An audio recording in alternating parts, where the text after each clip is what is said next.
Okay, good afternoon, everybody. It is 2 p.m. Eastern Standard Time, and welcome to today's virtual training, Admissions and Occupancy on July 29th. It is our last day, sadly, but it's been a pleasure being with you guys this week.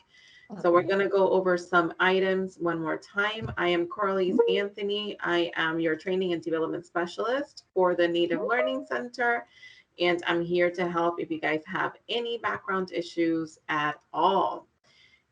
In order to interact during the presentation, just as we've done all week, feel free to use the chat box feature. If you are on your web browser, just hover your mouse over and that bar should pop up where you can see the chat function and you can turn your camera on and off. If you are on the Microsoft Teams app, you'll see the same bar at the very top where you can find the participant list and the chat box feature as well. Now, like I said, I put the link in the chat. We have all of the trainings materials for the whole week in this website. So you will be able to access that website at any point in time. And today I will be plugging in our feedback form for the whole week, an overall impression of the training, right at 3 p.m. during the break. I will put that link for you guys in the chat for you to just be honest and give us some feedback about trainings that you would like to see or things that you would liked about this virtual training or things that you wanted to see during this virtual training as well. So with that being said, I'm going to pass it over to Ms. Cheryl. The floor is all yours.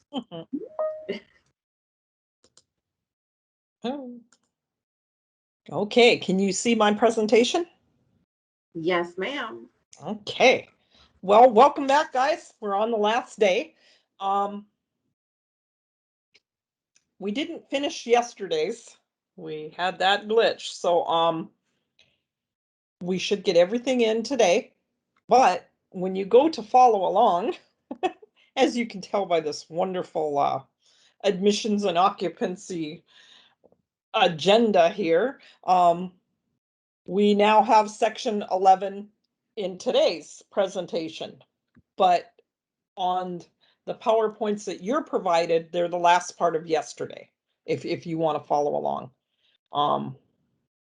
We're also going to, I don't know if I should be doing my introduction. I don't know if I have any brand new students. You wouldn't think on the fourth day that I would, so I might skip all of that stuff. And then maybe again, I shouldn't. This is brought to you courtesy of the Native Learning Center, and you are being recorded. I'm Cheryl Cosley. I'm Redbird Woman. I am from Bay Mills, Place of the Pike, Keno-Shinkoning. Our reservations at the top of Michigan, our waters border Canada. We're Ojibwe and Chippewa people. I was director of housing for my tribe for 28 years, and I served for 2 terms as the chairwoman of the National American Indian Housing Council. I also served previous to that for 12 years as the vice chairman and the secretary. I was also honored to serve as the chairwoman for the Great Lakes Housing Association for 7 years. So this is our agenda. Today we will be going through lease management and compliance, which is the requirements, the dwelling leases, the exclusions, lease purchase agreements, orientation, compliance issues, maintenance. We're going to talk about counseling, the purpose, what is it? What kind of goals, common challenges, different types of housing counseling, individual counseling troubleshooting tools, and tools for structured learning, collections, the purposes of a collections policy, collections procedure, evictions, benefit of collections, credit basics, housing program design considerations, and 3 recommendations. Case management communication styles and collection tips, strategies for effective communication with your residents, active listening and communication, negotiating effectively. And 14 will be the contents of an admissions and occupancy policy. We'll just go through that real quick. It might give you an idea of if you could be missing something or you could strengthen yours. Section 15 is going to tap a little bit on HUD monitoring, and 16 is all of our appendix items, which I would hope that you get by the end of the course. So our first one is our lease management and compliance. So tribes and housing authorities are actually required to adopt a rental program dwelling lease that contains all of the provisions described in section 207 of NAHASDA. Another reason, again, you have one of those 3 books. You could go to section 207 and see what you're required to do. Lease to own and home ownership programs would have separate leases and occupancy agreements. All of your leases and occupancy agreements, any changes to them should always try to get them reviewed by your housing authority attorney or tribal attorney before you implement them.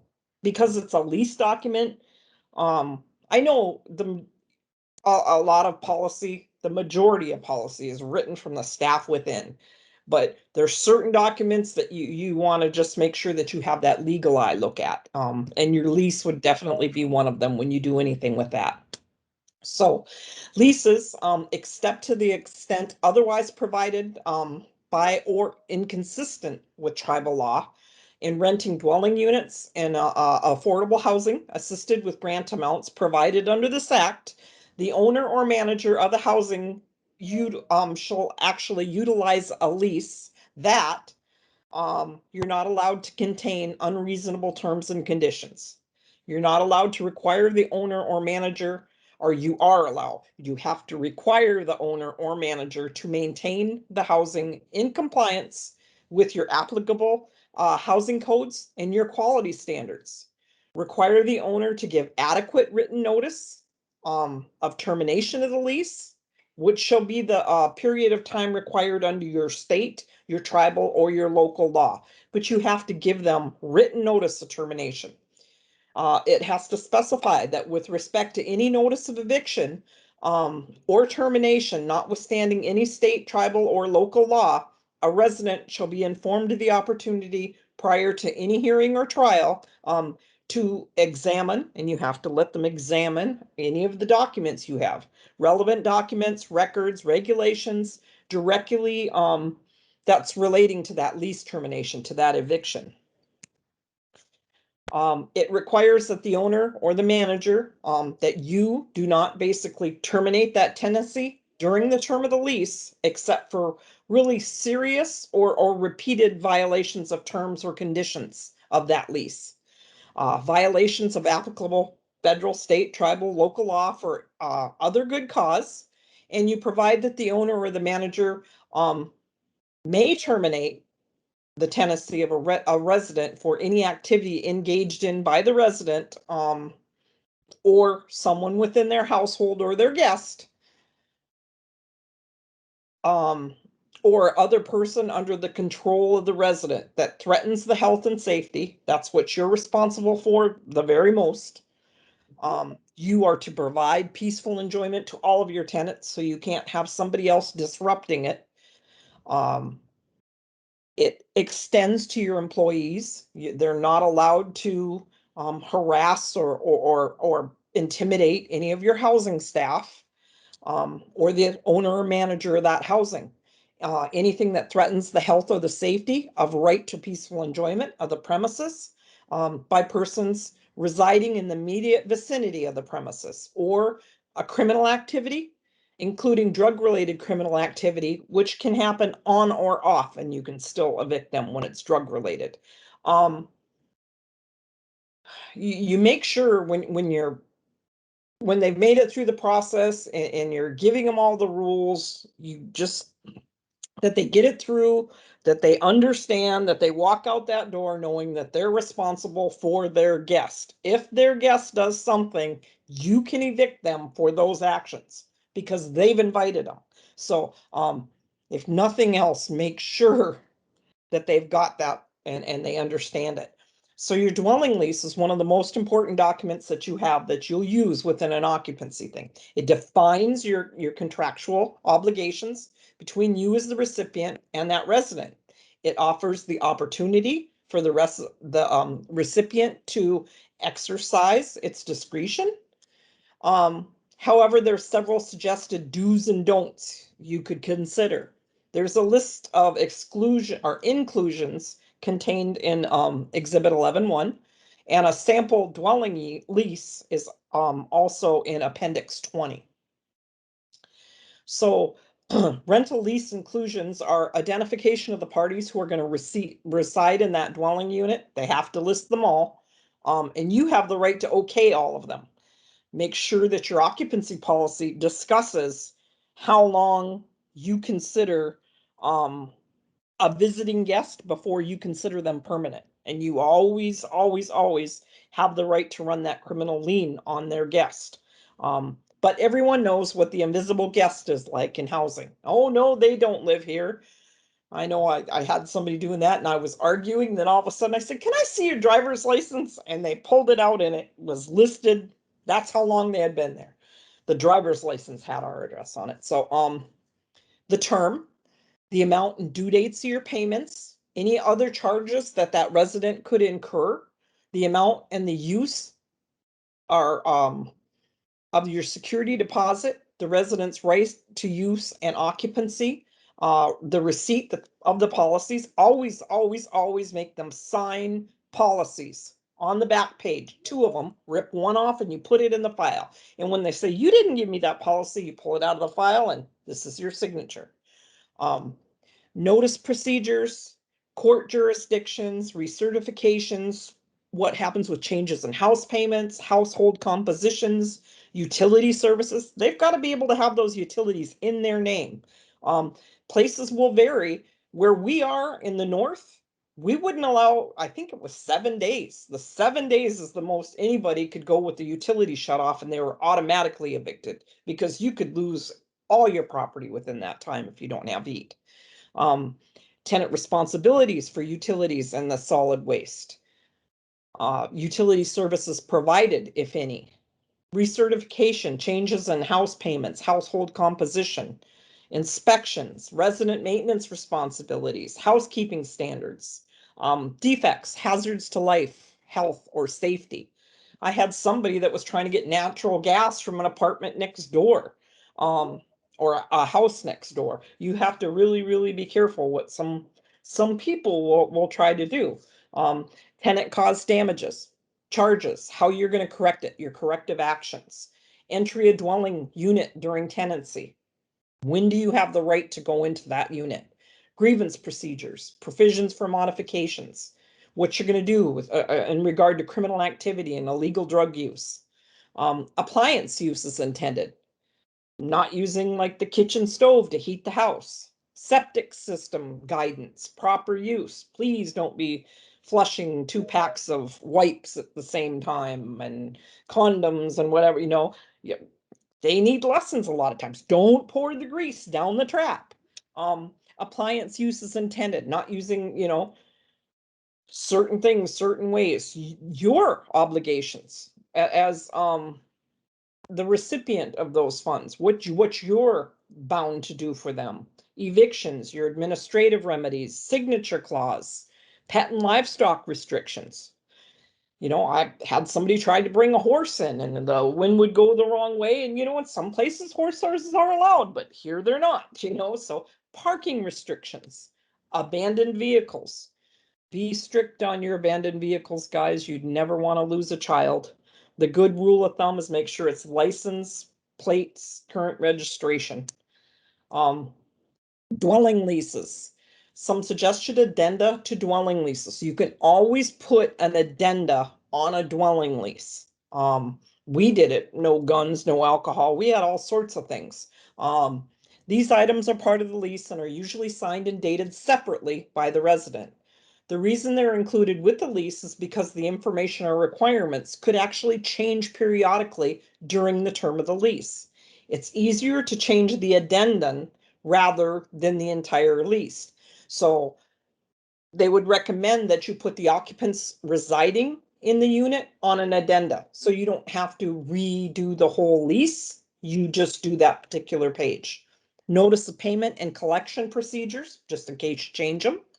Federal Privacy Act statement, drug-free housing, rules of occupancy, requirement to maintain the essential family status for continued occupancy. So if you let somebody in because they're an essential family and they're not going to count against your 10% and they're over the median income, you want a way to be able to remove them if you deem them no longer essential. So make sure you have that within your policy. So exclusions, there's prohibited things that you're not allowed to put in your lease. A confession of judgment. Residents cannot be required to give consent to judgments against themselves before you've made any lawsuit against them. Residents cannot be required to say I'm guilty before they know the charges.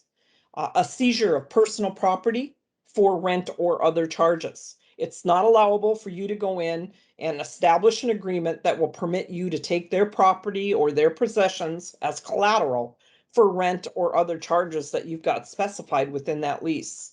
For example, impounding a resident's car because he or she owns maintenance charges. That's illegal. I've never heard of anybody trying that, but I guess they want us to, HUD wants us to share that don't do that. It's not advised. Exculpatory clauses. You cannot wash your hands of all liability before the fact. Requiring the resident to agree to such a clause in the lease is not permitted. And a waiver of legal notice by a resident prior to the actions of eviction or a money judgment. The resident has to be given the right to notice that you intend to bring forth legal action against them. You can't deny them that right. A waiver of legal proceedings. You can't deny them the right to a legal proceeding in the event of a dispute. Starting eviction proceedings or holding a resident's possessions prior to the resident's right to the legal proceedings is prohibited. A waiver of a jury trial. They can't be denied the constitutional right for legal proceedings relevant to disputes between you and the tenant. The waiver of right to appeal a judicial error in a legal proceeding. So if in the event a court should make an error in a ruling, the lease cannot require that the resident be denied their right to appeal. Resident responsible for cost of legal actions regardless of outcomes. You can't require, and this is an important one, guys, because I found this in a couple of places. You cannot require for somebody to pay for the court cost or attorney fees for any legal action that you initiate, regardless of who wins. So, for example, you have an established cost of $20 for each non-payment of rent case taken to court. It's a $20 court filing fee. Why should I pay for it? It's their fault. Let's tack it on there. If the judgment is in the resident's favor, you can't collect that $20. Now, if the judgment goes on behalf to the housing entity, you can. So this you see in quite a few places. So you can't just tack on a charge like that. Put a little provision in there. Should or the housing authority win the case, you will be charged with all fees resulting in this court action, something like that. But you can't just charge them up front. And a lot of people don't know that. If you're familiar with the Constitution of the United States, you're going to recognize that those exclusions reinforce many rights of all American citizens enjoy. They also apply to the residents of our Indian housing programs. So your lease should contain all the terms and conditions necessary to protect their rights and uphold the responsibilities of your housing programs and your customers. The lease should be practical, enforceable, consistent with the qualifications and expectations of all of your tenants and your customers. Remember, your dwelling lease is a legal agreement that outlines how you and your residents are going to interact. So a lease purchase agreement is a different type of lease. It's a lease that allows a home buyer to purchase their unit or to lease the unit with an exclusive option to purchase. This agreement specifies the resident's obligation over the term of the contract, including the obligation to perform or pay for required maintenance. So therefore, you make sure you do their training to realize You can't call our guys to unplug your toilet, this is your responsibility now. That's where the counseling and those in-depth things, when they change from one program to the other, take place. The ability to provide a contribution in land, materials, cash, or labor. When it was mutual help, there was a $1,500 requirement that had to take place on the behalf of that tenant taking over that unit. In our case, the tribe donated 1 acre of land for every mutual help tenant, and we valued it at $1,500. That took care of that contribution. In other places, they would require them to provide appliances or materials, and in some cases, they would take labor.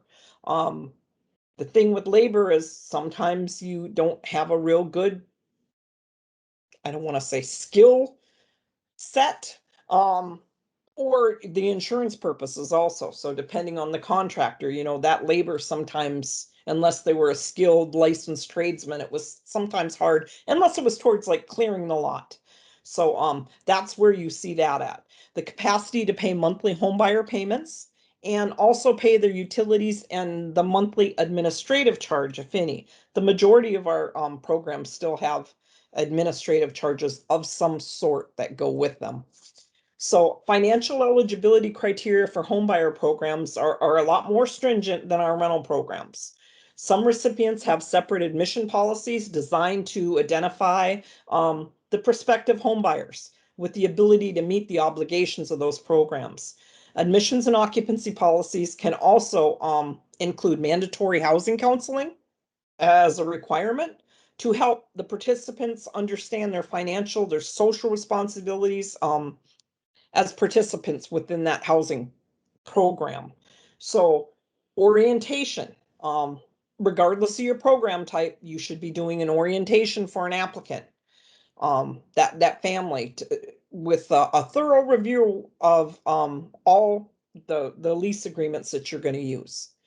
For example, the important parts that should be covered when reviewing your lease for a rental: use of the unit only as a principal private residence. You can't be opening your mechanic stand in there. Pay rent and utilities on a regular basis. You're going to get tagged if we have a late charge by this date. Keep the unit in good and safe condition. Cooperate with annual income recertification procedures and our periodic inspections. Ensure that your household members and guests follow reasonable rules and do not disturb neighbors. Explain who's responsible for furnishing the specified utilities and the appliances. Explain the tenant's responsibility to maintain the property in a decent, safe, and sanitary condition. Depending on what part of the world you're in, the United States you're in, our rentals, our guys had to do their roofs, or our roofs would cave in. We don't make that same requirement to somebody in North Carolina, okay? But here, they have to shovel as part of or make sure it's done and keep their walks clean. So it's going to vary from place to place. You got to familiarize that tenant with the process for requesting maintenance work. That's one of the things I'd always, if I wasn't even doing the thing, I'd still say, hey, please do me a favor. Do not wait until Friday at 4 o'clock to call in a maintenance order, especially if it's something you've been aware of for the majority of the week. That's not fair to our maintenance guys. They want to go home for the weekend. It's not fair for you to procrastinate like that. Have them be aware, that they're affecting people's lives also when they make those requests at a late, last minute. If it's an emergency, that's a totally different thing. But if it's something you've known about and you just procrastinated, it's a little bit different. So explain how they should notify the housing program when there's changes in your family circumstance, or when they intend to move out, that they should be giving you notice. Describe the procedure that would be followed in terminating a tenancy if the tenant violates the lease, how disputes and grievances will be handled. Review your insurance coverage available, including the insurance provided by the recipient, resources for tenants to get like a renter's insurance. We had it set up and tried to, because we used Amarend here, which Cora probably doesn't know about, but Amarant is owned by the majority of the tribes. So, yeah. And it had very, very good insurance, cheaper than most places, so it's great to work with. So we'd actually got all the material so we could get the renter's insurance, train the staff or have them aware of how to offer that to people, because you want them to carry that and you don't want them to get, raked over the coals paying someplace for, something that costs too much money. Processes for filing claims, circumstances under which tenant families are responsible for payments and the deductibles. I'm sorry, I probably give somebody a headache going that fast. Compliance issues. Lease compliance issues range from simple issues that can be handled by staff to complex issues that may require legal action. In all cases, preventative approaches ensure that time and money are spent more appropriately on housing services than on court actions. Basic compliance areas that are critical to continued occupancy are your maintenance, your inspections, your recertifications, your housing counseling, you can see section 12, and collections, which will be in 13. One of the things I would recommend, as soon as you know that somebody is they've passed all the hurdles, everything's right as far as verification of stuff, get them in there as soon as possible. If you wait until the day before they move in or the day that they can move in, and don't give them the key during this, if you can get them in early, go through all of this first, because they're going to be sitting there thinking, I got to buy curtains, I've got to go get rugs for the bathroom, this, that. They're going to think of everything except what you're trying to teach them at that moment. So the earlier you can get them in, a week earlier, a week and a half earlier, try to do it, to do all the paperwork. They'll absorb a lot more at that point, but you don't give them the key. You do not ever give them the key until you're ready to turn over that unit. Maintenance. The responsibilities vary based on that specific program requirement. Tribes and housing authorities provide maintenance for almost all of our rental units, but homeowners, home buyers, they usually have to provide most of the work. Now, we had a program where our maintenance staff would work on our mutual help homes, but we had an established rate that they had to pay the labor and the materials. Some people don't have the skill set to do certain repairs. So you could do that. You have a standard list of charges that you should all have anyway. So when somebody calls, well, how much is a new screen? You can pull it up and say, well, it's this much money, So most program funds restrict maintenance services to normal wear and tear and non-routine maintenance. Where tenants damage exceeds normal wear and tear, the recipient can adopt a policy to charge tenants for the work required.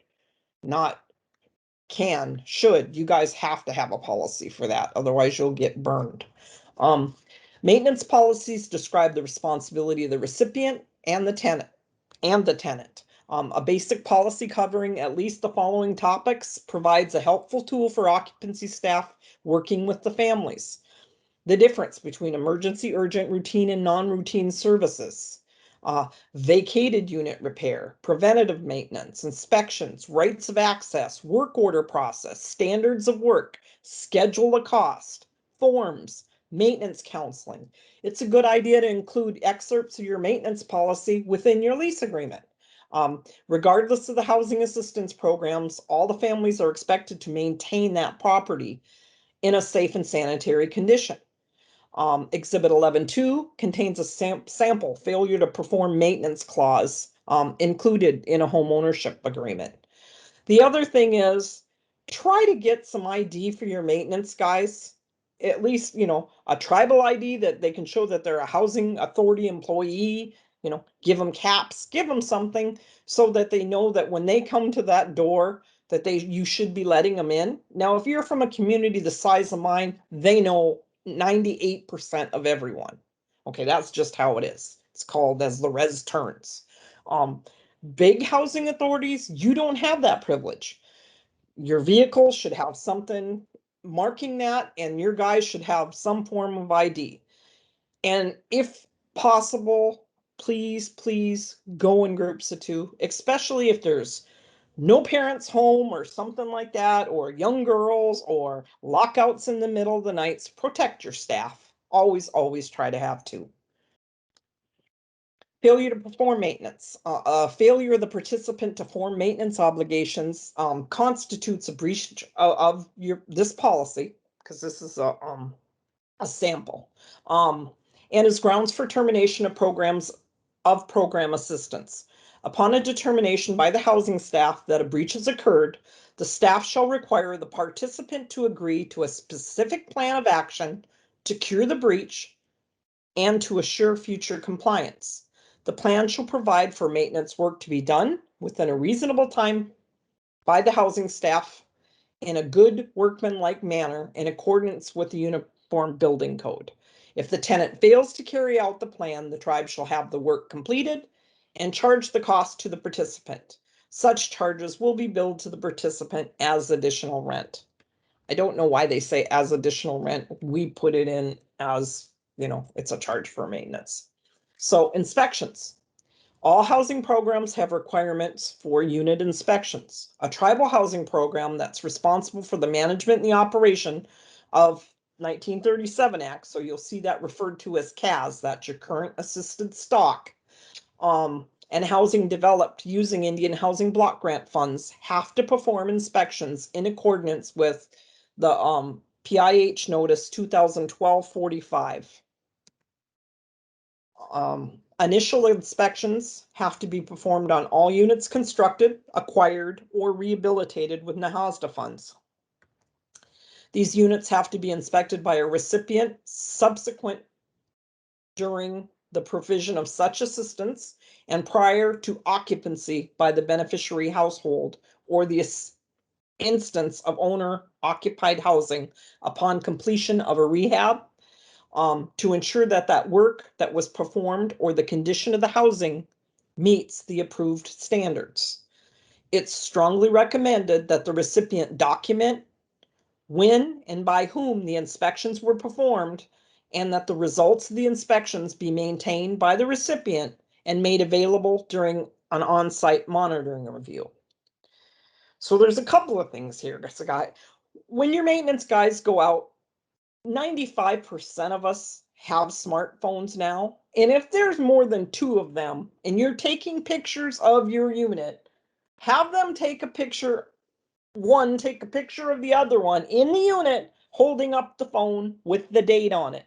You now have proof of when you were in there.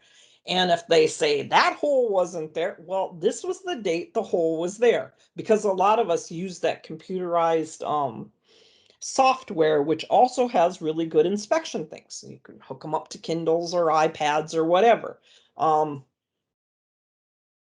Take pictures, put them in the file. So that would be the blurb on that one. Reoccurring inspection requirements. NAHASDA requires recipients to review their housing for compliance not less frequently, sorry guys, than annually. And as part of that review, to carry an appropriate level of on-site inspection. Evaluating the condition of the housing assisted under NAHASDA is an integral part of the recipient's self-assessment responsibilities. In determining the appropriate level of on-site inspection, it's incumbent upon a recipient to include the inspection of housing on a reasonable schedule in its policies governing the management and maintenance of assisted housing. So you kind of have to lay out it's a monitoring finding if you don't have how often and when you're going to do inspections. I'm going to do them all in September, or I'm going to do it on the anniversary date. But you have to have it spelled out as to when you're going to do inspections. All at once is sometimes easier, or all inspections will be done during the month of September, something like that. Then keep sending them out on anniversary dates. It depends on how much housing stock you have and what works. But if you're struggling with that, rewrite it, do it like that. make sure that you put move in, move out inspections will count toward the 1 year requirement. All you need is eyes on that unit once every year. Now you have the ability to inspect a unit as much as you see fit as that owner. I've seen housing authorities that start every month, and then once they pass the series, they go to every 3 months. Once they pass the 3 months, they go to once, every 6 months, and then it goes to the yearly basis. Some start out, I'll see you in a year. It's up to you. But you have to be fair. But once they actually, you could have the first one within a month, and if everything looks good, then you could move them, but it's up to you to protect the worth of your property also, because a lot of damage can be done in 1 year time. So, reoccurring inspections apply to NAHASDA assisted units, regardless of the location of the unit. When the recipient owns, operates, or maintains that unit, it has an ongoing responsibility to ensure that an appropriate level of on-site inspection is carried out to ensure the proper maintenance and upkeep of that unit, or to ensure that maintenance is provided by that purchaser or that occupant. Examples of units for which a recipient has a reoccurring inspection responsibility are rental and home ownership units constructed, acquired, rehabbed with funds provided under NAHASDA. All units constructed, acquired, or rehabilitated with NAHASDA funds owned by the recipient, and those assisted units not owned by the recipient, but for which the recipient has an ongoing responsibility to provide maintenance.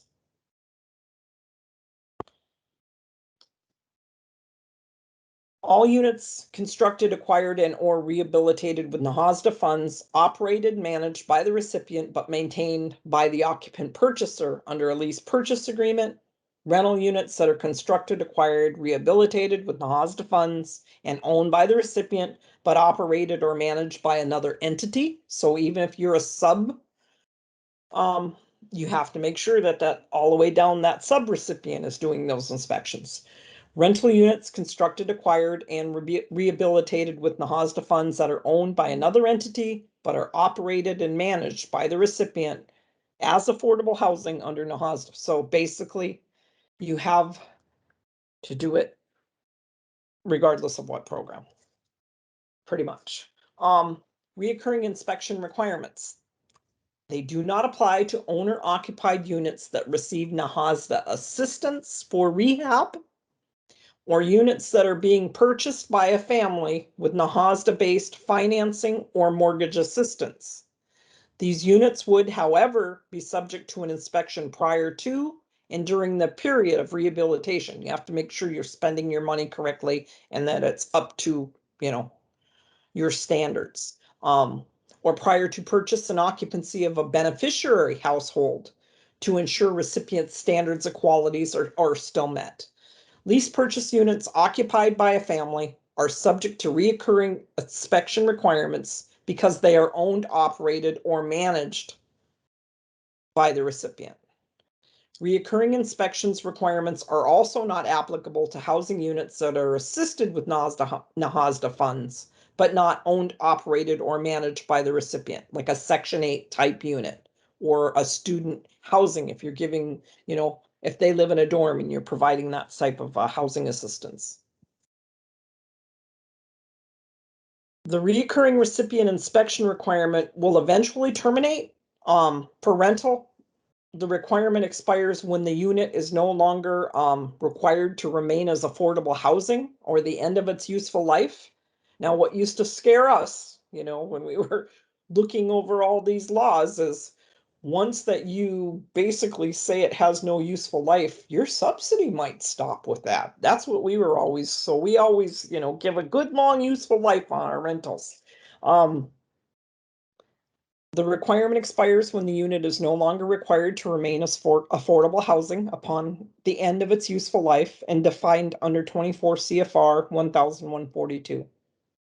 Mutual homes that were developed under Section 202 under that 37 Act funding and lease purchased housing developed with NAHASDA funds, that reoccurring inspection requirement expires when the unit ownership is conveyed over to your homeowner or your participant. So recertification, even though recertifying the income of a resident or a home buyer is not required, it's still a good practice to require recertification annually, especially for your rentals.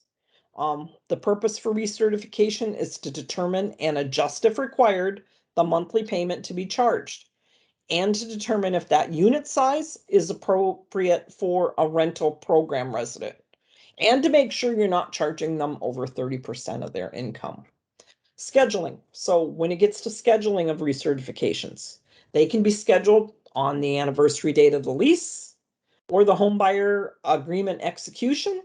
You can wish to recertify residents on alternative dates, spread out, for your workload.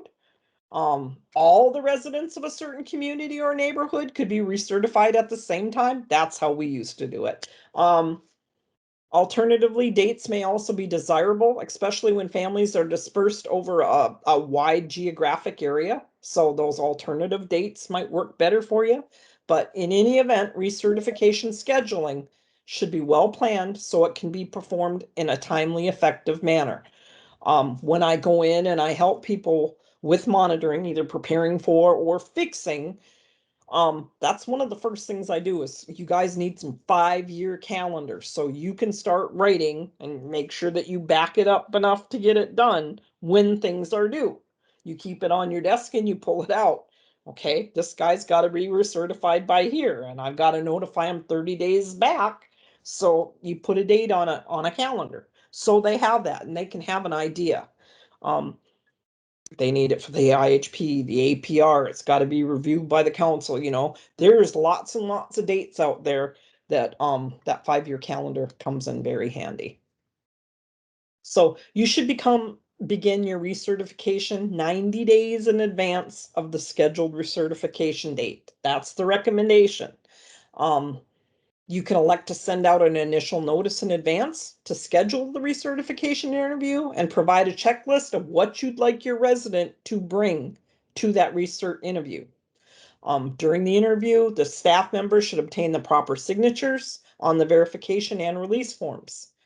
Of course, after obtaining the proper signatures, staff should send out the documents to verify that information that affects their income and their rent or their home buyer payment is all in place and true. Verification should be obtained by a third party again. Remember how we went through that.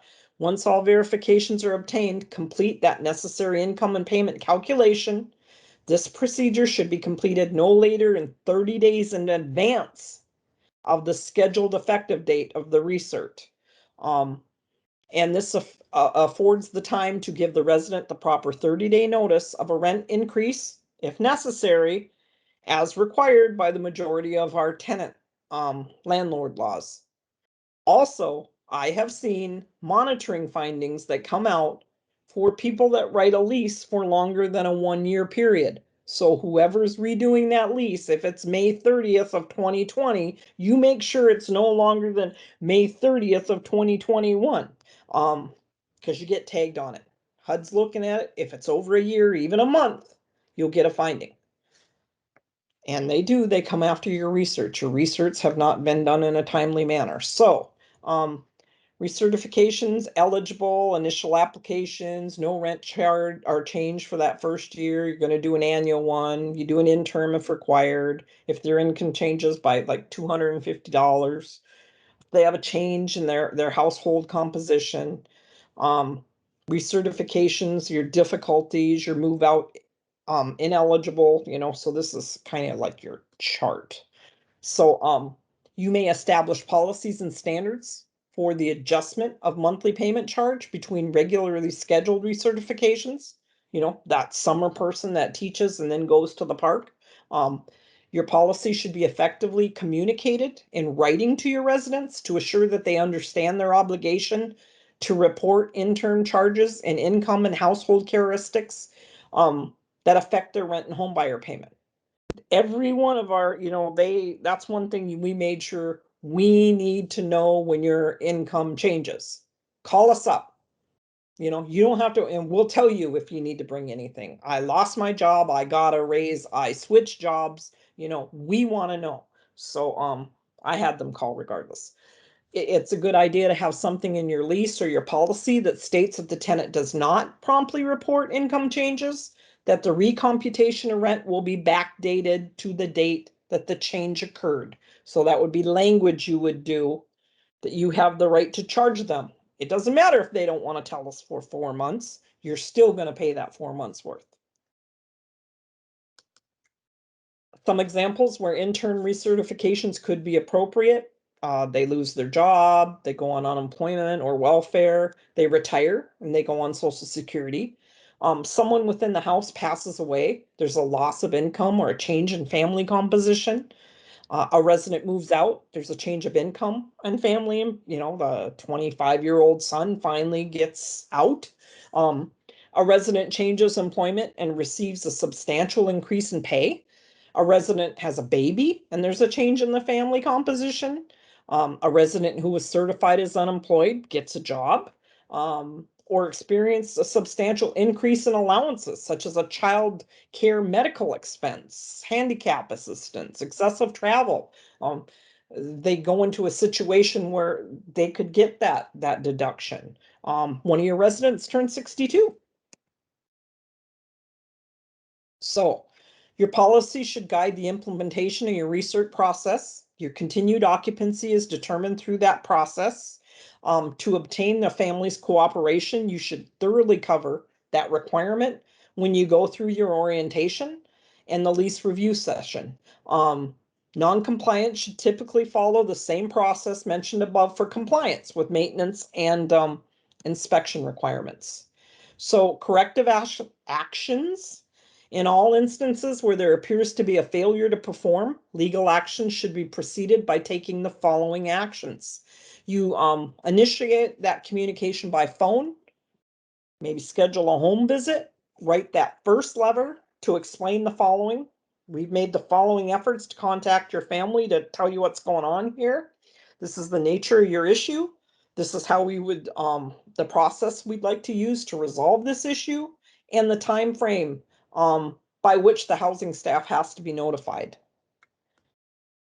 Write a second letter, efforts to contact the family, nature of the issue, process to resolve it, time frame by which you have to have that into your staff. And that third letter is the one that the situation is being referred for legal action. But you have to have proof that you've notified them. You always give them that verbal heads up, then you start it in writing. And you always keep it and make sure you have proof of that, because when you bring them into court, they're going to ask for it.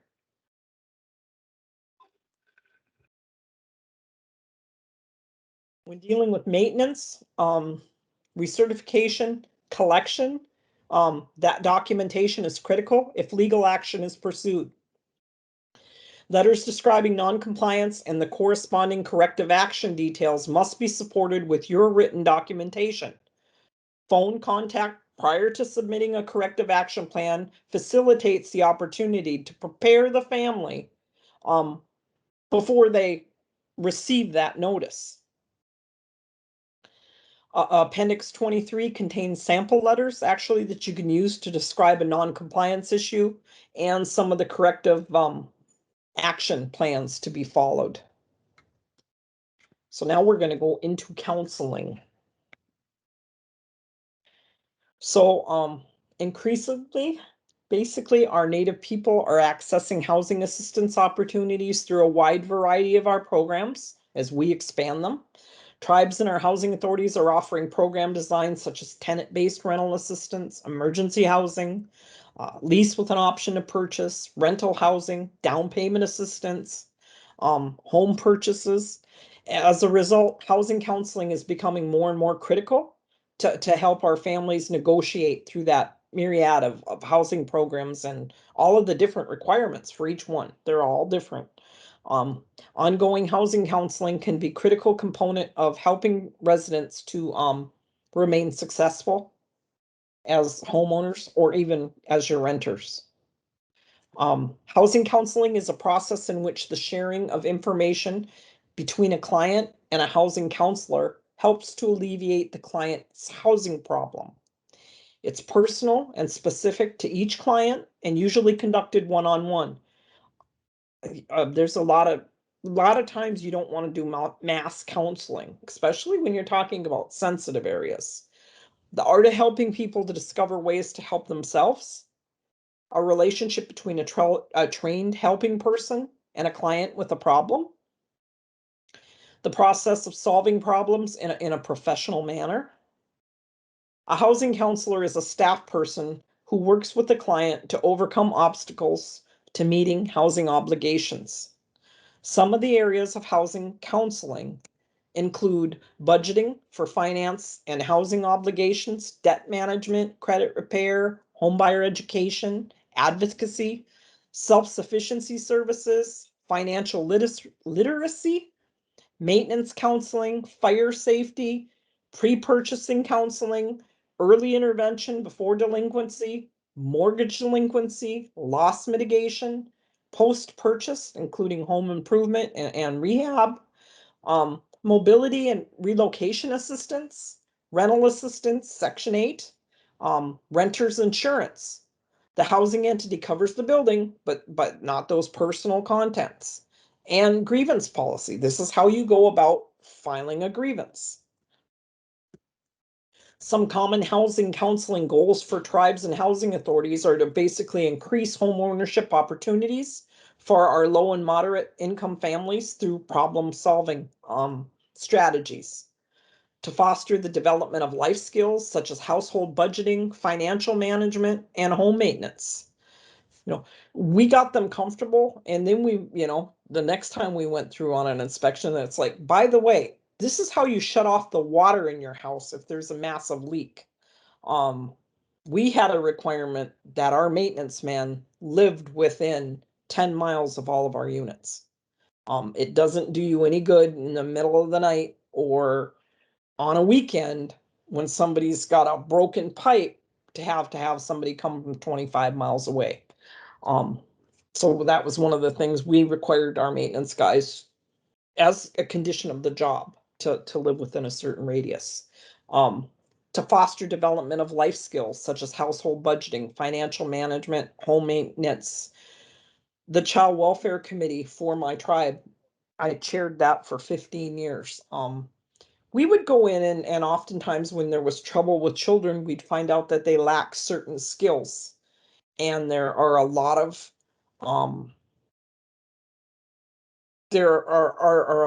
programs that are accessible through your child welfare departments to teach people how to clean houses. Be familiar with the thing the tribe owns, the programs that they offer. So perhaps you can bring them in also to assist your tenants. That would definitely, because some people were never taught how to clean a house. So that it goes right back to real basics. To foster human development, individual empowerment, and improved quality of life through education and economic self-sufficiency, to foster community development by strengthening the social and economic bonds of our Native communities through our housing assistance, and to provide a case management approach to serving clients in which both housing and non-housing needs are addressed through a comprehensive community resource network. So the challenges providing housing counseling, there's a lot of them. The following represent the most challenging or the most common challenges. Hardships with meeting housing obligations occur for any number of reasons, such as too much debt, lack of stable employment. Many families fail to make house payments in a timely manner because they lack the resources to save money or handle emergencies. Debt management, budgeting, credit repair services are critical to meeting housing obligations and achieving housing goals. Many tenants don't have the resources to properly handle home maintenance and their obligations. Carrying out simple home maintenance procedures is another challenge tenants face because many have never turned off the water to the house, reset a breaker box, turned a gas furnace, turned it on, or a stove back on after an outage. Finally, for many, housekeeping and cleaning routines can be new to them. I had to do that even with my son when he moved out. Okay, don't wait until the whole place is trashed. On Monday, do this. On Tuesday, do this. On Wednesday, do this. Did it with my tenants too if they needed it. I had one tenant where I got a phone call the one day and he's like, Cheryl, when are you going to do your inspections? And I'm like, hey, you got like another month and a half. Can you do them before then? I'm like, why are you going out of town? What's the deal? No, it's the only time my wife cleans the house. That was a first for me. But finally, many housekeeping and cleaning routines, like I said, may be new to them. So the following table identifies other issues families encounter and the tools housing counselors use actually when they're, or your staff use when you're trying to help. You don't have to be a housing counselor to try to help your tenants. It's who can come across and not offend, counseling barriers, slow payment, you can work with budgeting worksheets, debt monitoring, show me how much you get and show me how you spend it, credit issues, there's credit repair letters, insufficient income, you might have to recommend a second job or stay out of the casino, insufficient income, high debt, slow payment. You can show them, introduce them to Power Pay or any other debt monitoring methods. There's lots of information out there that you can get through to help our people. Low savings, some budgeting worksheets.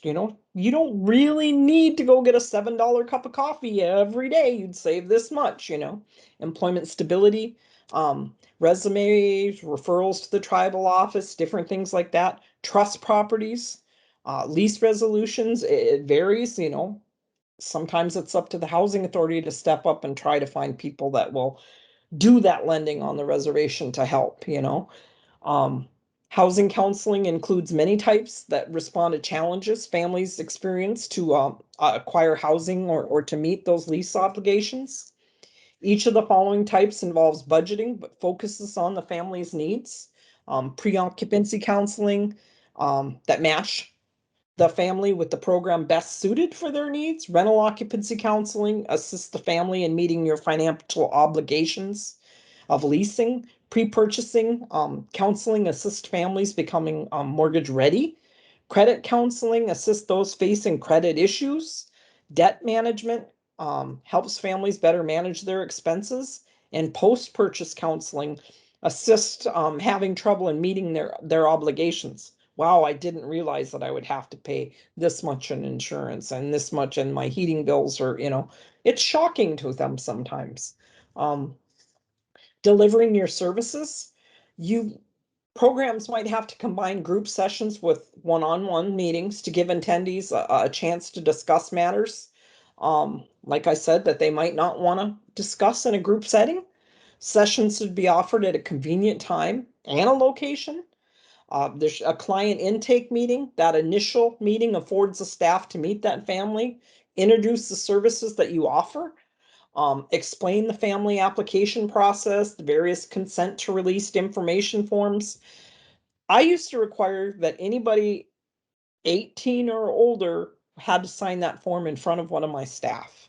Um, there was a situation I ran across at a housing entity at one place where the mom had forged the son's name, and it came back that he had a criminal background. And he was madder than a wet hen, I guess you would say, from what I understand, because he didn't authorize anybody to do that. Well, his mom did. And that could very well happen. So make sure you know who's really signing your forms. Um, Scheduling a future appointment to review credit and debt, registering for classes, should try to get that completed during that first meeting. Group instruction, that's an orientation program that informs families about the steps they need to prepare themselves for financial obligations, responsibilities of renting, home ownership, presented in a group setting and facilitating by housing staff. There's some people that are really, really good at doing things like that or playing games.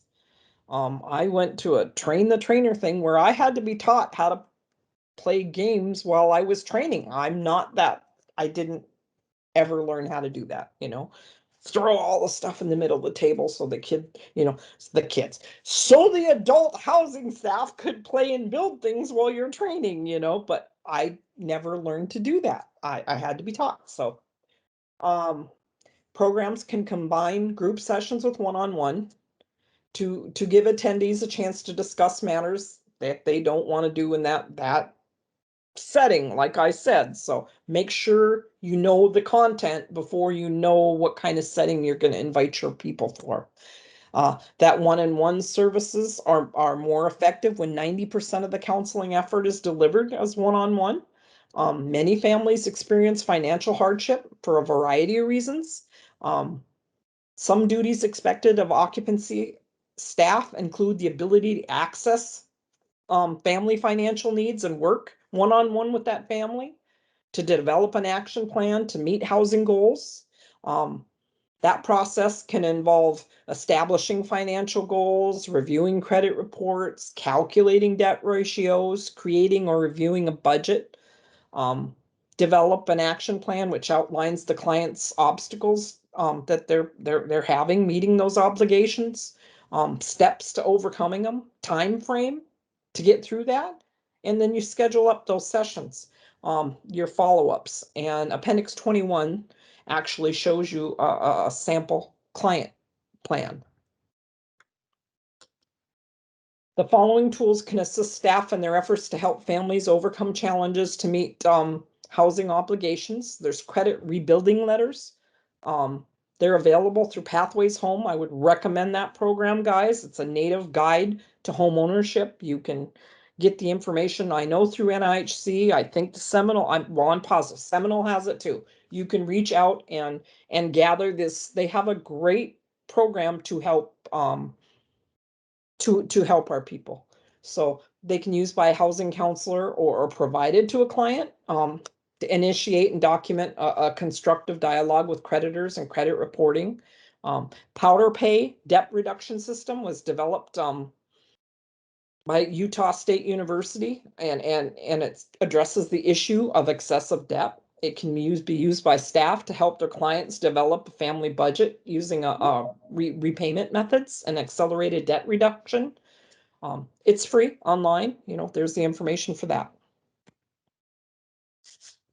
Budgeting workshop. Our worksheets can also assist your counselor in developing a spending plan to achieve housing goals.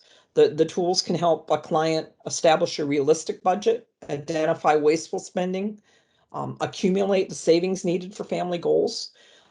Forms listed here, this monthly budget worksheet, the debt worksheet, income, pre-qualifying, those are in Appendix 22. That's an excerpt out of, like I said, Pathways Home, a native guide to home ownership.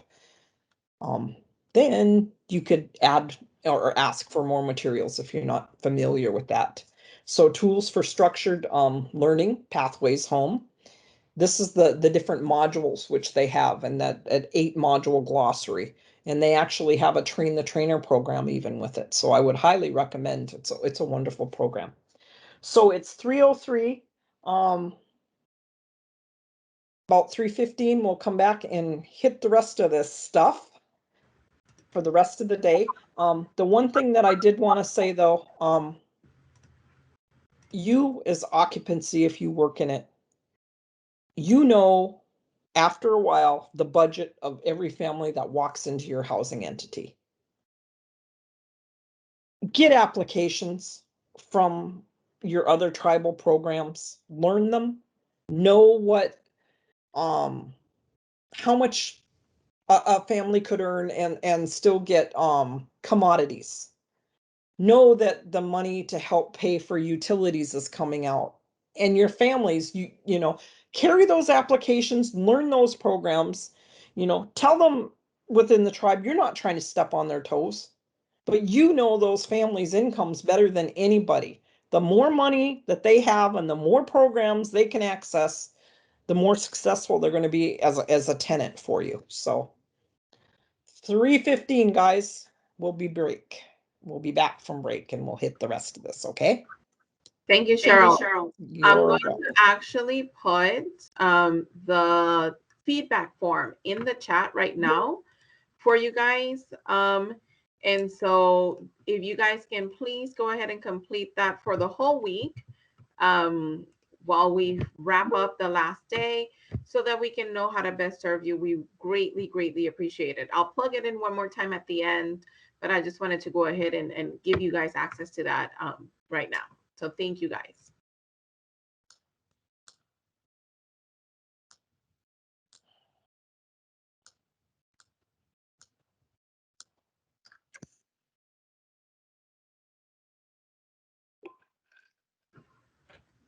Okay, thank you, Nicole. I'll do that. I'll forward that for their certificate of completion. So thank you again. And last reminder, if you guys are joining in all together, we do send certificate of completions for the whole training. Please make sure to, if someone didn't register, or if I don't have everyone's name and you're all under one account, to please let me know everybody that's here so that I can give you guys your certificate of completion. So thank you guys again for joining us all week. I really, really appreciate it.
Cora, can you see my presentation yet? Yep, up and running. And you can hear me. Okay, Yes. we're off. Collections. Hopefully. Come on, you. Be nice. Okay. Hey, this is what it looks like in winter over the lake. We get lots of stars here because we don't have people. No, no. Purposes of a collection policy is to inform your tenants and your home buyers of established guidelines for the collection of rent, housing payments, services, payment of work orders, and other charges. The goal of that policy is to collect the amounts owed to the program to ensure a continuation of adequate housing services while providing for the safety and the well-being of your residents, while promoting fairness and due process. You do for the same for everyone. The policy should apply to residents who have entered into a lease or home ownership agreement with the recipient also.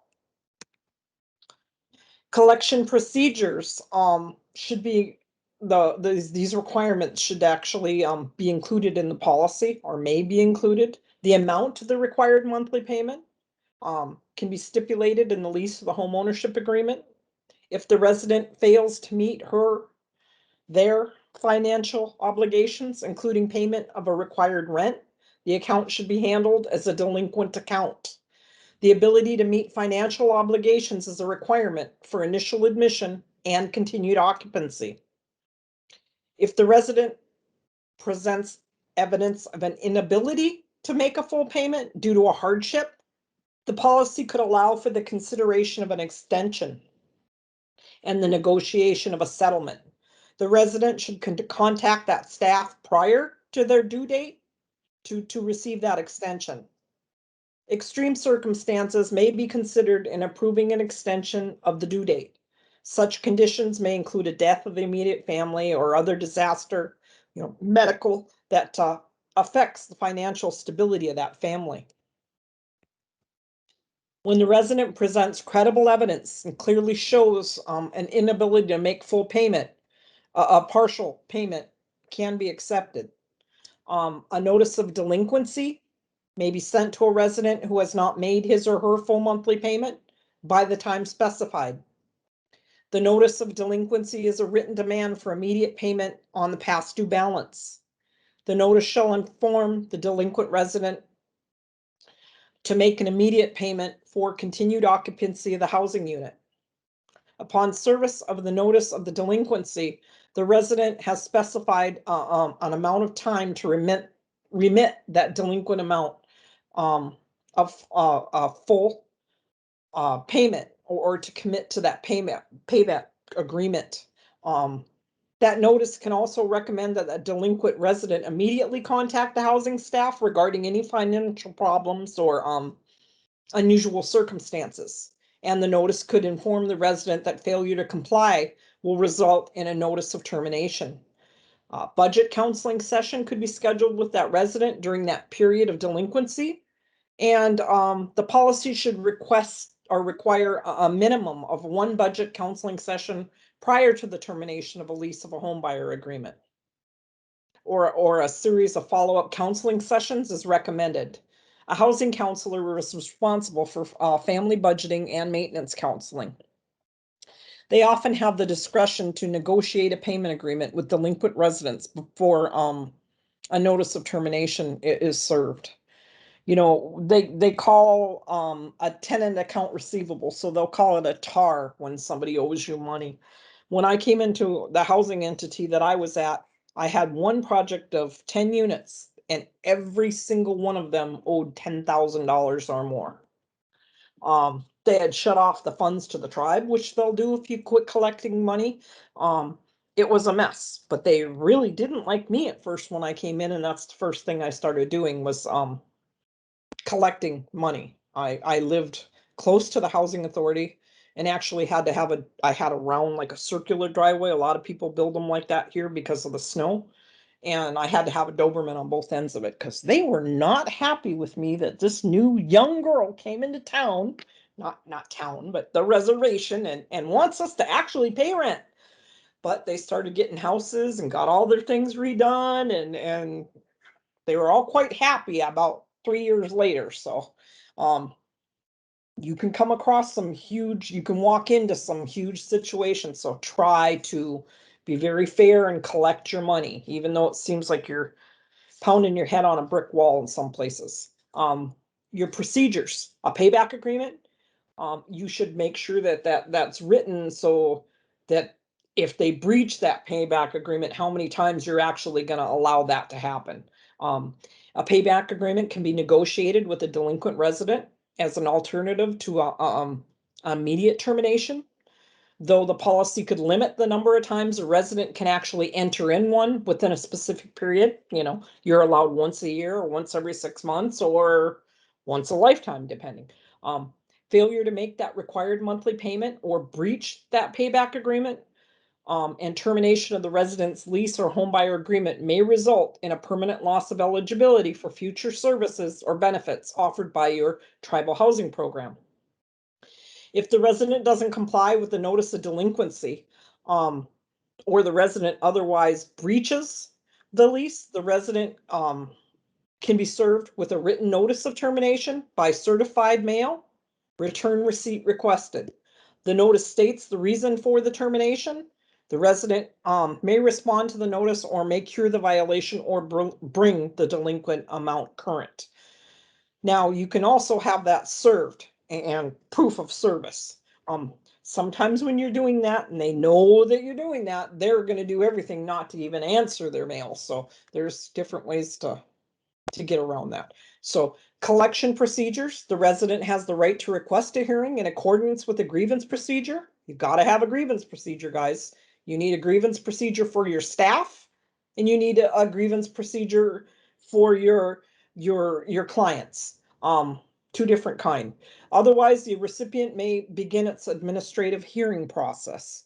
At the administrative hearing, if the resident is delinquent and has not violated any of the other provisions, staff can negotiate that payback agreement with the home buyer or the tenant, who would be required to pay an additional amount on top of their required monthly payment to pay off that past due balance.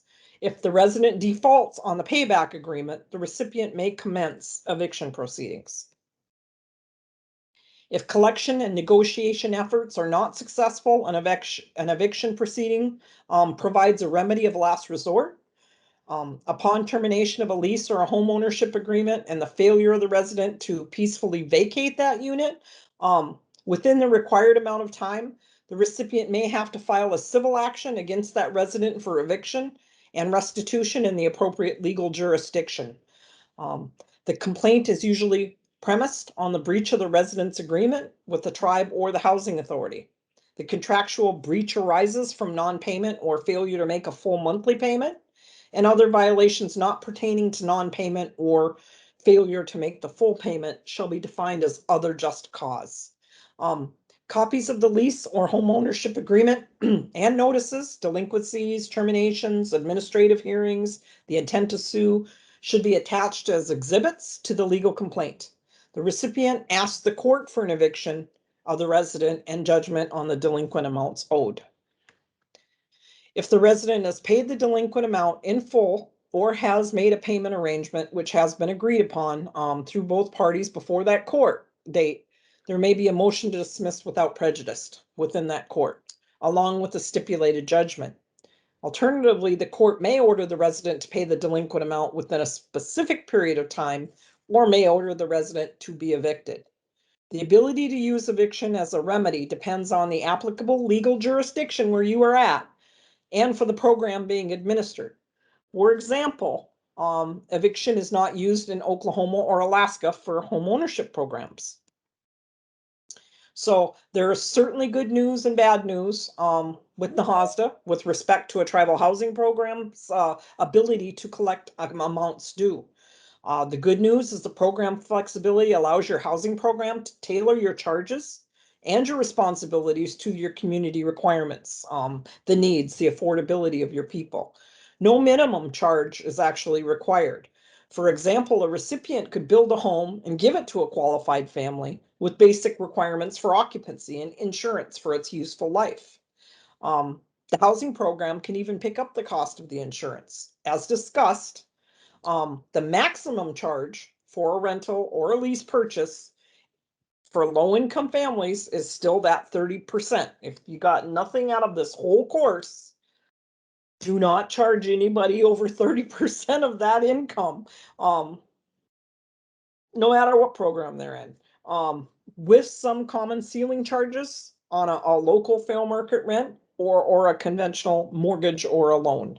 So the benefits of collection, the bad news is the failure to collect charges hurts your housing programs.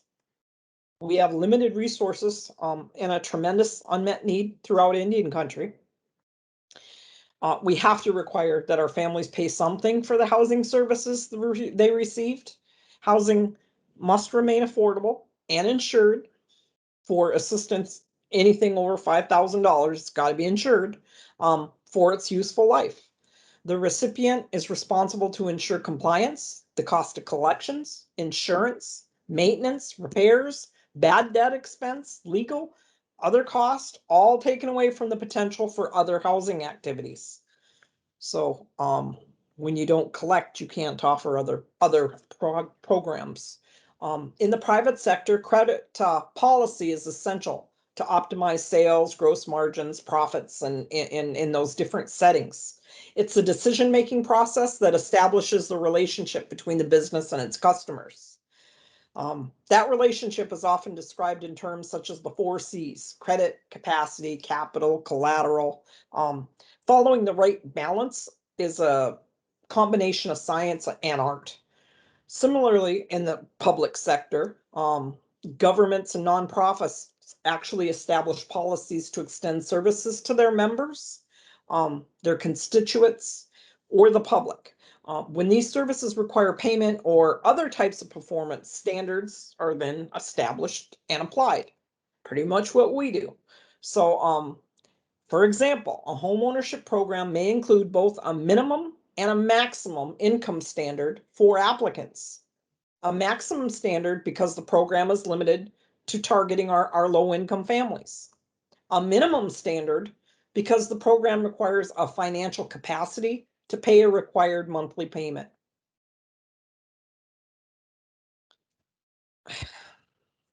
You have to pay your utilities, your insurance, your payment, your maintenance. So families that don't earn or receive less than that minimum standard, you can basically predict that they're going to fail. They're going to encounter those difficulties in meeting their obligations. So the flexibilities offered by NAHASDA allow your housing programs to establish that credit relationship through your housing programs. Just establish the right policy, the right procedures. Effective policies will consider the needs and the abilities of your customers, your tribal members, and establish a rapport that will hopefully give you a successful, relationship. So some questions you gotta consider when you're developing a new housing assistance program. Is it in line with what the needs and the wants of my community is? Can our tribal housing program and families afford to do this? Do we have enough cash flow out there? Will those families actually pay for that program? And there's many other questions that you have to ask with those anticipated answers. And then you have to write the policy for that particular program. So there's basically 3 recommendations, recognizing the differences and the special circumstances that we find in Indian country. Tribes, housing authorities might want to consider everybody within your organization should actually have a role within the compliance and the collections. Everything you guys do will have an impact upon your program's success. When you drop your rent to 15%, you're going to have that much less cash flow. So it's less people you can hire. It's less housing you can build, it's less home ownership or down payment you can give. Make all your efforts for collection and compliance, but make sure that you're positive and you're constructive and you help your tribal members succeed. So case management is very much used a lot in social services. It's collections and compliance, most effectively done on a case by case. Everybody doesn't fit in the same shoe. Bases and customer families benefit from case management. A model for case management for housing collections and compliance is illustrated with a grid established by two factors, willingness and ability. That's the way they kind of look at it with this chart. It's kind of wonky. To the extent that a family's conditions and their circumstances can be identified, the model places the family in one of four quadrants, which identifies possible appropriate action, along with a desirable skill for your case managers. Housing staff skills associated with appropriate collections and compliance activities should be identified, developed, and some of these include customer services, communications. Do you want a Facebook page? Do you want to, how do you want to do you want a newspaper, a monthly newspaper to all your residents? You can actually even offer incentives. And I've seen housing authorities that if you pay your rent or your mortgage on time without being late for the first 11 months of the year, we will waive your 12 months rent. It's a great way not to have to fight for your money. It doesn't cost you a whole lot, and it gives people money at Christmas. It's just a thing to, but you have to have it. You have to start thinking about something like that very early in the year so you can start marketing it before January. And you get it passed by your board, of course. Housing staff skills associated with the appropriate collections and compliance activities, they have to be identified and developed. Some of these include customer service, communications, counseling, and legal services. So this is that case management chart, broke away by unable and able, unwilling and willing, So it basically, if they're able, they're often willing to communicate, sometimes too much, sometimes at an impasse, someone needs to give, there is a story, so this is how this case management is broke out. I'm not going to spend a lot of time on it. If you'd like to play with it, it's here for you. So there's case management, communications, and styles, and that's how that's broke up. Your upper right is willing and able. Families in that quadrant, they pay every month. They maintain their housing units appropriately. They communicate well and freely with your program staff. Targeted housing program activities for those families should be supportive because they're doing well. These are not the only families doing what is expected, but also serving as models for the rest of your, they're the ones with the nice lawns and the, you don't take them for advantage, for granted. That's why I said maybe think about that 12th month, get them a free rent. We had something where we employed local artists and we brought stuff also to our Boys and Girls Club, supplied all these stones, and they did painting, best flowers, and they made all these garden stones. And then during the summer, we had a little program, and then they would go out and they would award them.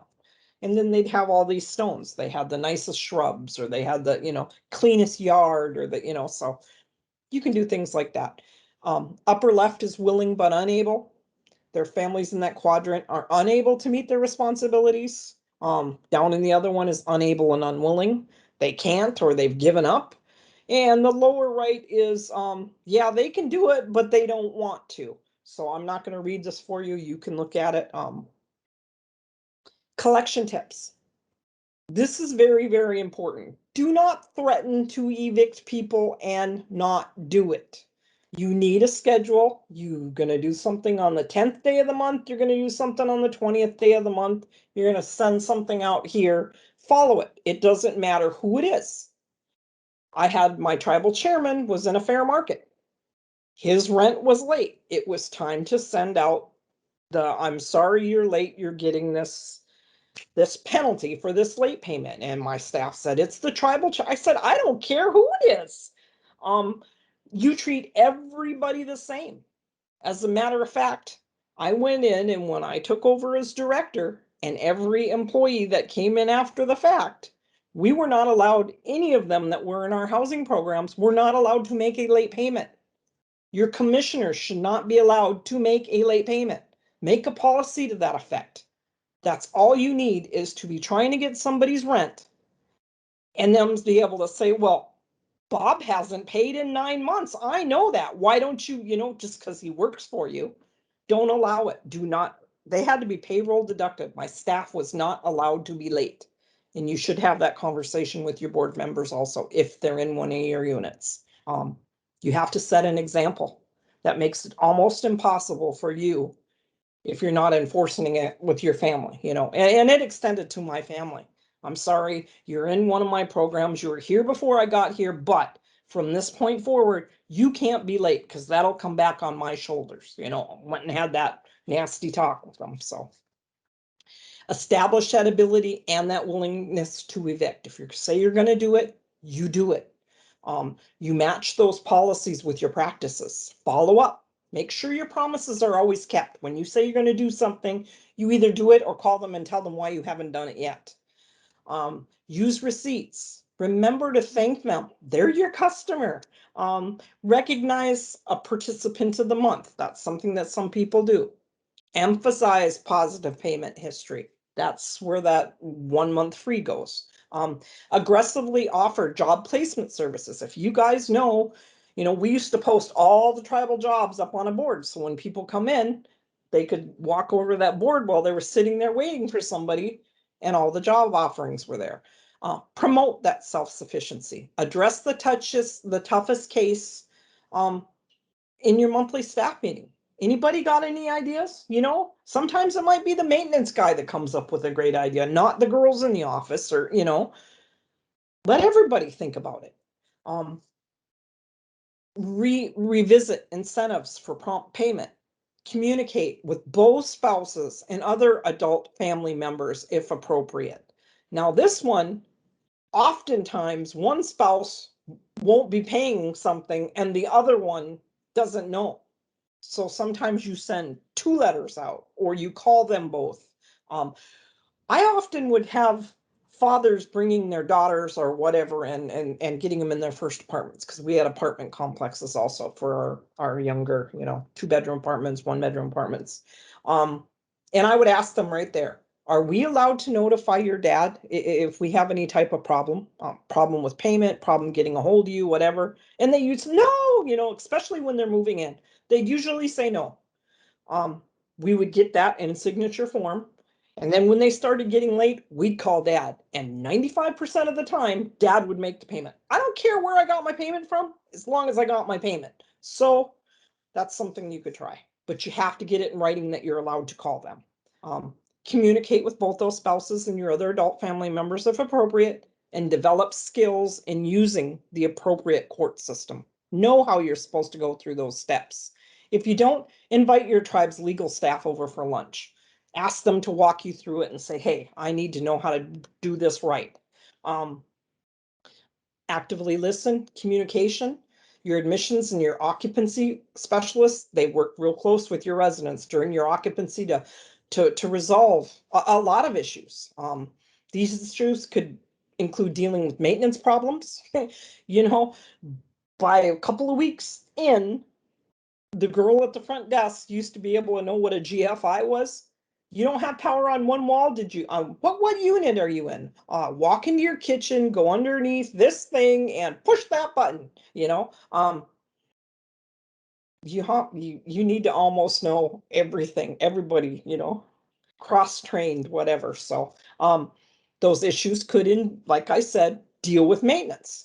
Enforcing lease requirements, providing counseling services, help a resident qualify for home ownership.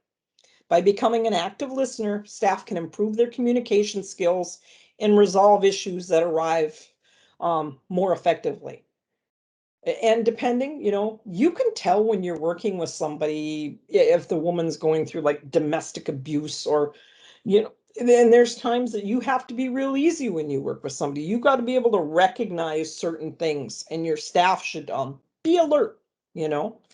Um, That following information was adopted from a book, Listen to Learn by Jim Duger. So the goal of all good listening is to tune into the speaker. Pay attention. So active listening is a method of improving your skills. You can be effective in your business and your personal life. 5 steps to active listening. So you listen to the content. Content is the words the speaker's using, the facts, figures, ideas, the logic, the words they convey. Listen to the intent. The intent of the message is a balance between the content, the nonverbal communication, the speaker's background, and whatever bias or position the speaker may have regarding that subject. Assess the speaker's nonverbal communication. I'd have to sit on my hands. You can see when especially when I'm really interested in something, they really go. 55% of nonverbal communication is based on body language. If I was sitting here like this, you'd know that I was bored and I couldn't wait to get done with this. But no, I'm enjoying myself. So 35% is tone. My husband will say, quit yelling at me. And I'm like, I'm not yelling at when my tone flips just one little, he knows, and he considers me yelling, even though the volume has not gone up. So 35% is tone of voice, 10% is your verbal content, and you can use body language to actively soften your discussion. And soften is your smile, an open stance, lean forward, you're actively listening, touch, eye contact, and nod. They'll look for you. A speaker will look for people in the audience, that are listening. Oh, yep, they're nodding, they get it. I'm doing good, use those. Monitor your nonverbal communications and filters. Filters are a way to respond the information, the idea, the words, nonverbal communications that you have developed during your lifetime. A non-native wouldn't know that I was trying to tell you to go over there using my lips. Listen to that speaker with empathy and without judgment. Empathy means that you accept that speaker and the speaker's communication as worthwhile. You don't really have to accept the speaker's ideas or their point of view, but you should listen to them and give them that. Sometimes it's a challenge to listen actively, especially when you're meeting with residents. Following active listening techniques can help keep you focused. Don't have them out. Don't be doing this out in the front.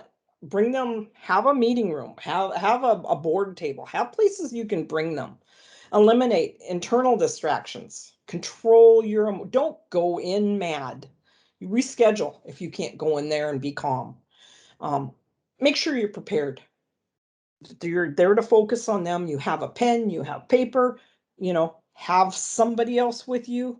When I knew I was going to have a sensitive conversation with a tenant or a staff, there's 2 of us. There's no he said, she said, there's 2 of us, and we're writing it down. Take notes. Take notes if your mind wanders. Don't respond only to what they imply. Respond to the total communication, including the content, the intent, their nonverbal cues.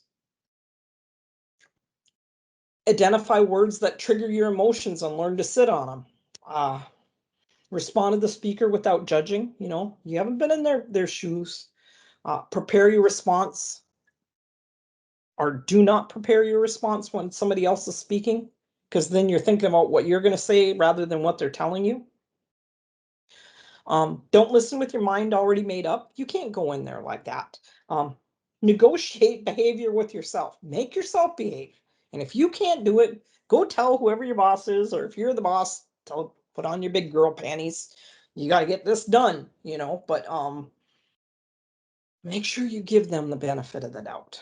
If you realize you're not listening, move forward. Don't interpret, don't rely on anybody else to tell you what was said. You should have a good feeling about that.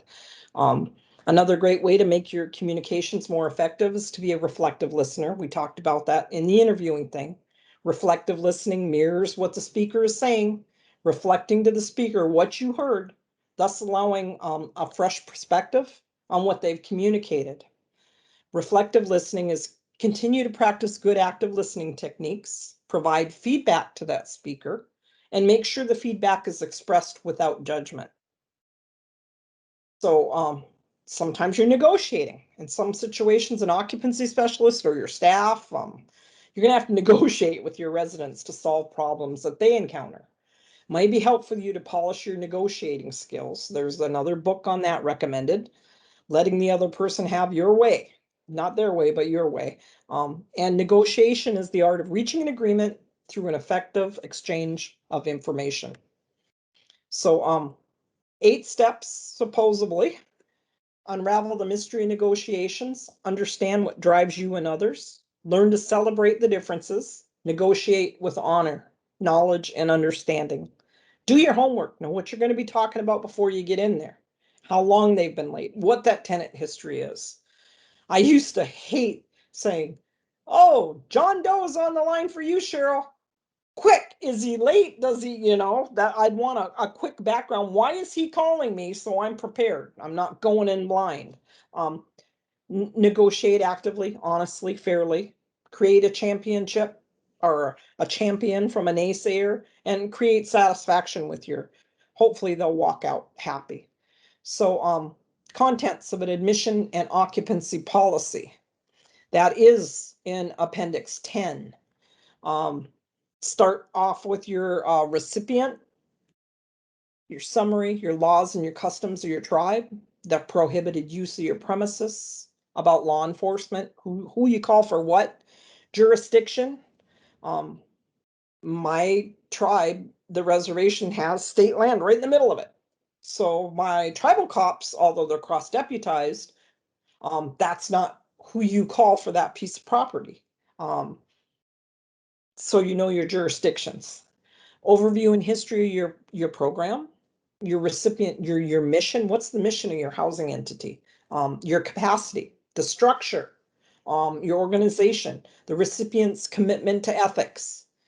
Your conflict of interest should be in there. Your applicable codes and laws. We follow the tribal laws of, and with the building trades of here and, other applicable requirements. Your partnerships. We work with USDA, we work with the 184 program and the following banks and, things like that. Policies and procedures, the purpose of the policy, the contents, the applicability, the program applicability, staff and officials, updating and revising the policy, that we can do that. Number and gender, the authorization of the executive director, or, as far as procurement or whatever, your contracting officer. Indian preference, tribal requirements, NAHASDA requirements, why we can give preference. A lot of non-native people don't understand that that's discrimination. You can't give well, yes, we can.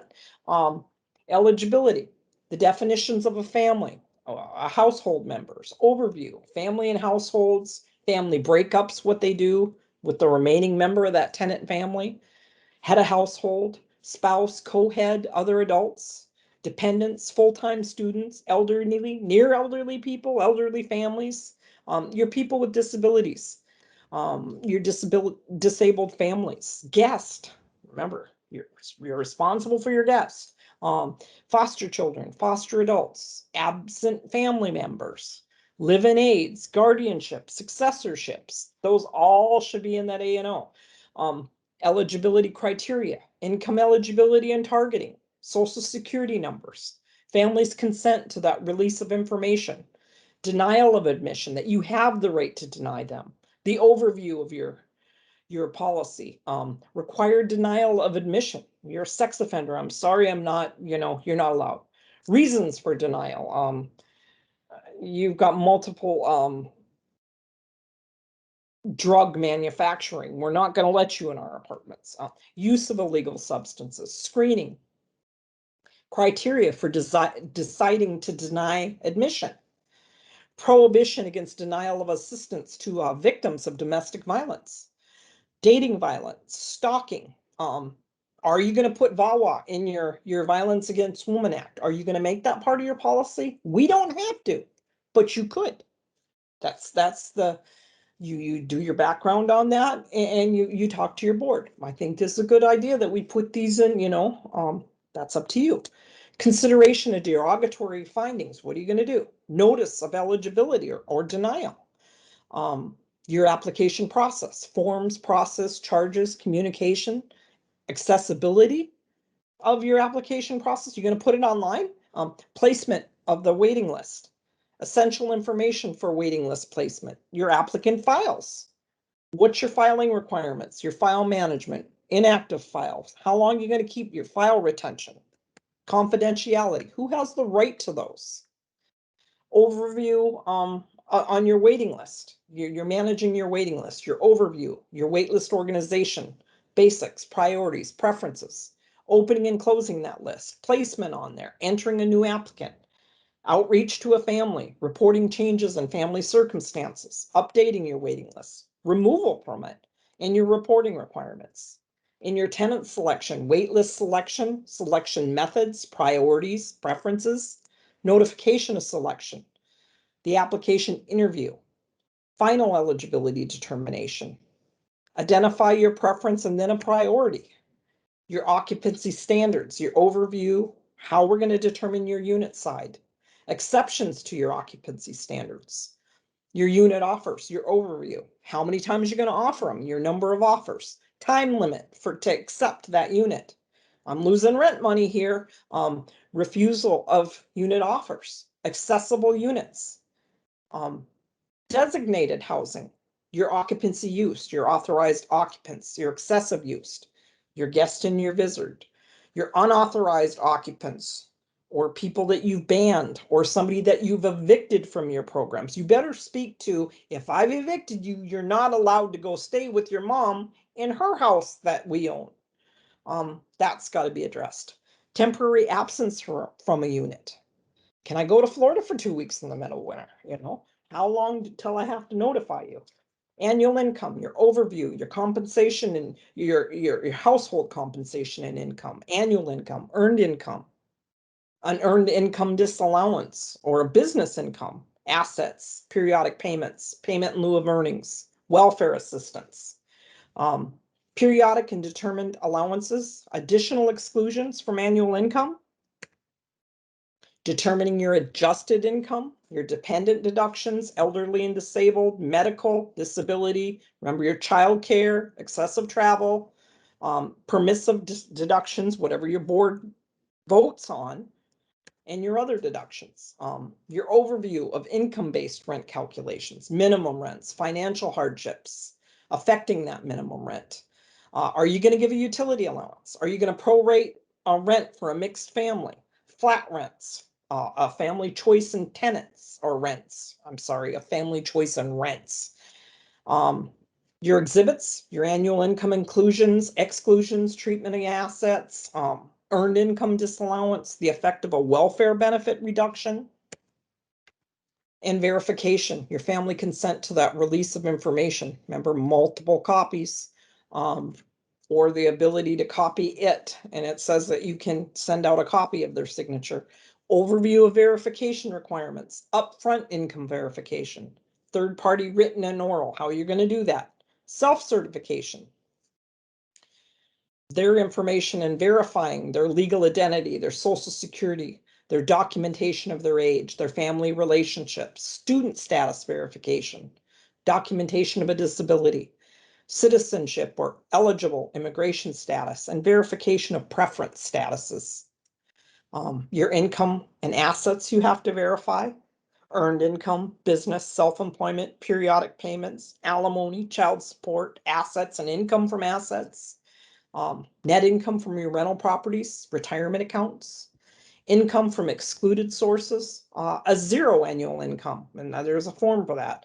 Verifying mandatory deductions, dependent and elderly disabled household, medical expense, disability, childcare, leasing and moving, your rental agreement requirements, which is your overview, your orientation, your execution of that agreement, the modification to it, a security deposit, payments under that lease, rules and regulations, the right to peaceful enjoyment, signer on the dwelling lease no longer living in that unit, transfer that family to another unit. So basically your successorship, move in process, defects discovered, what happens if there's a hole in the wall, photos, documentation requirements, punch list items, warranty periods, types of inspections, notice and scheduling, how long a notice we're going to give you, inspection results, identification and quiet enjoyment rules, housekeeping rules and regulations, your trespassing policies,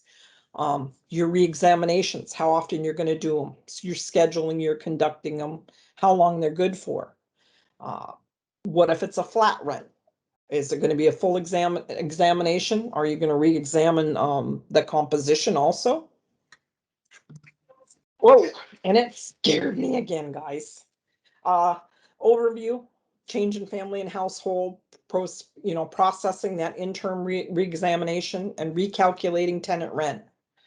What else do we have? Pets. Are you going to allow them? What if it's an assistant animal in a house with no pets allowed or an apartment building? Approving of assistance animals, care and handling, your pets, your overview, your management, and your approval. We used to require that they come in and we'd give them a tag and had pictures of whose pets were whose. We paid for the dog catcher because the tribe didn't have one out of our NAHASDA funds.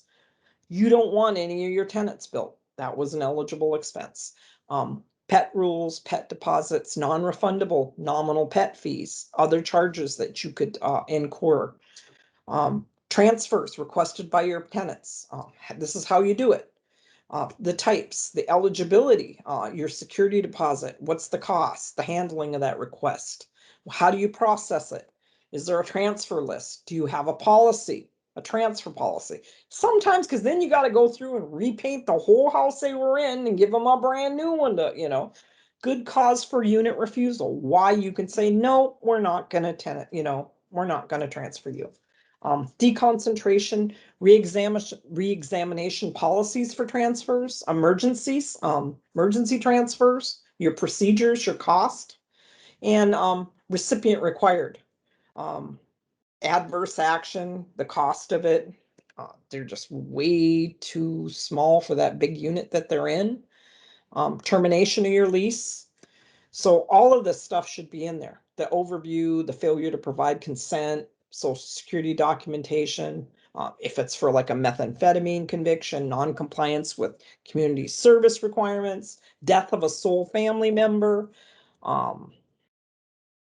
by overview, mandatory lease provisions, alternate of the termination of tenancy, what you can do rather than terminate it, criteria for deciding that, nope, that's the last step, you got to go.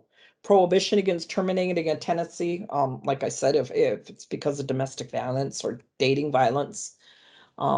Notification requirements, eviction proceedings, record keeping, family debts to the recipient,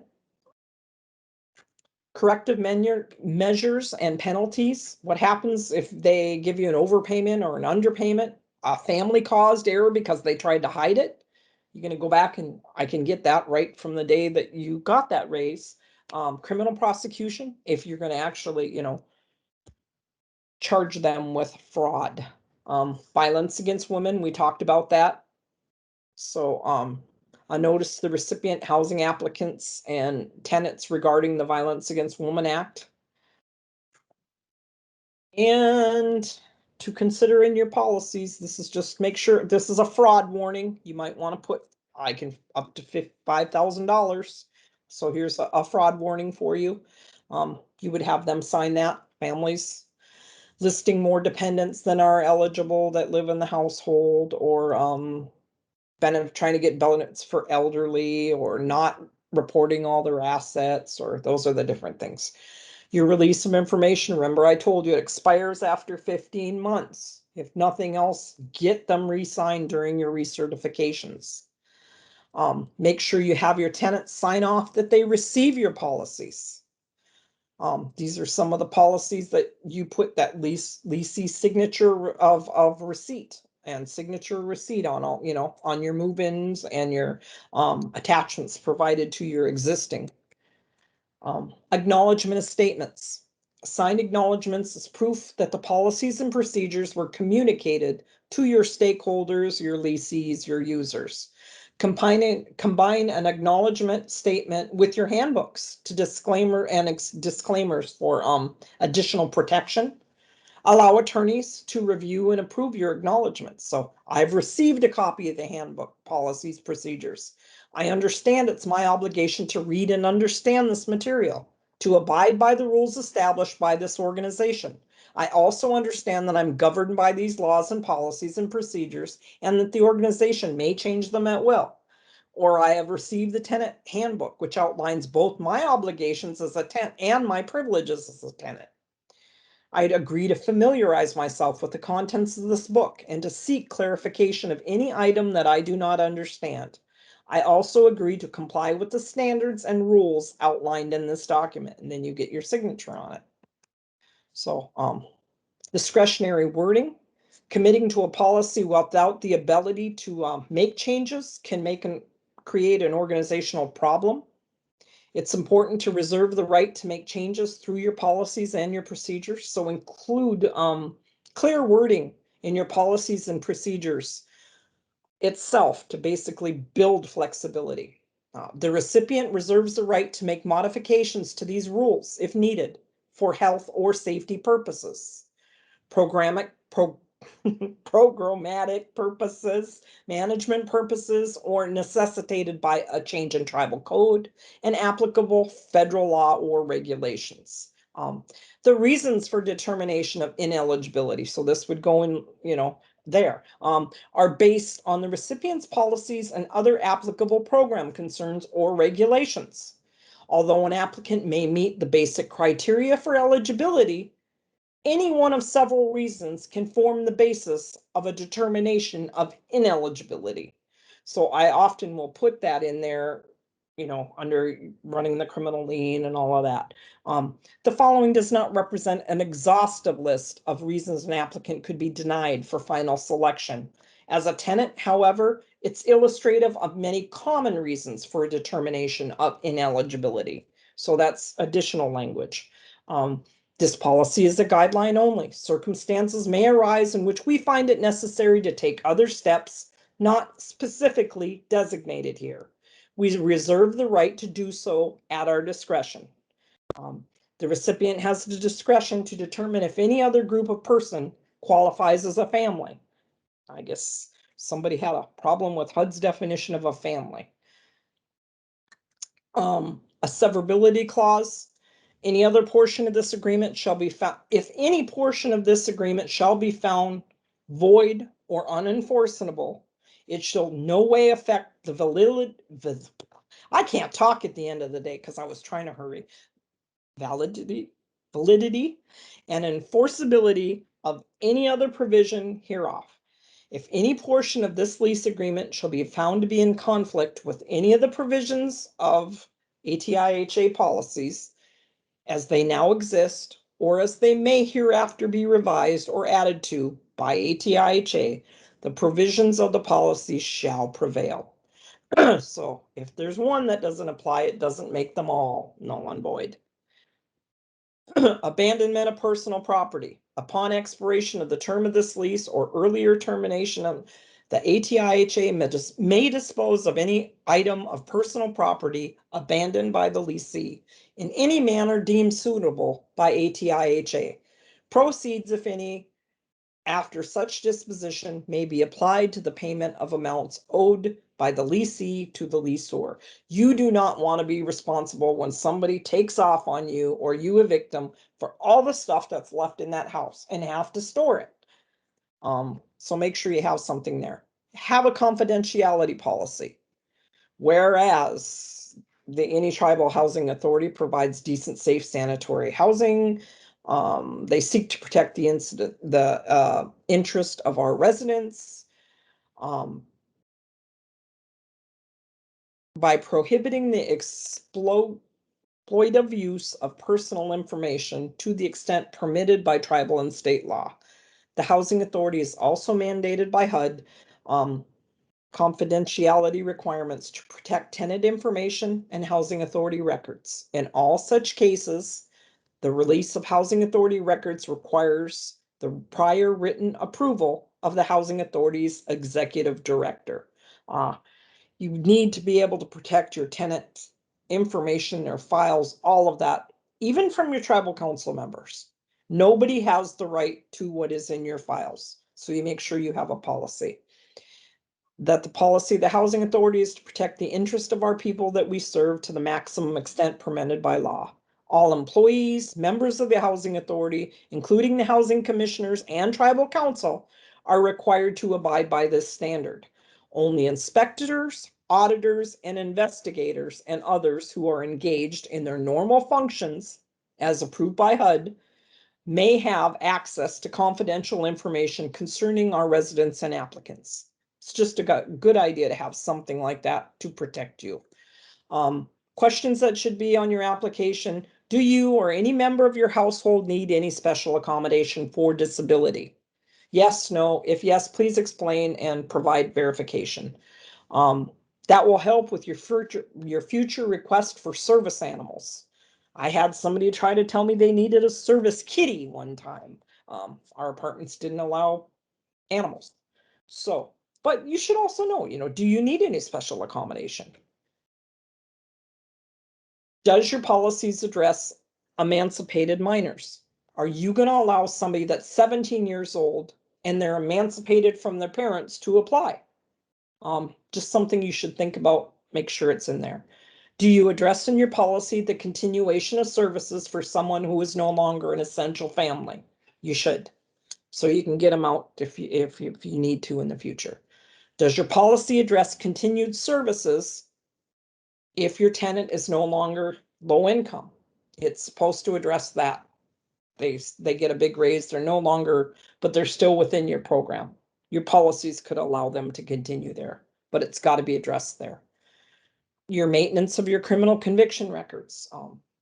ATIHA will keep all the criminal conviction records it receives from the official law enforcement agencies in files separate from other housing records.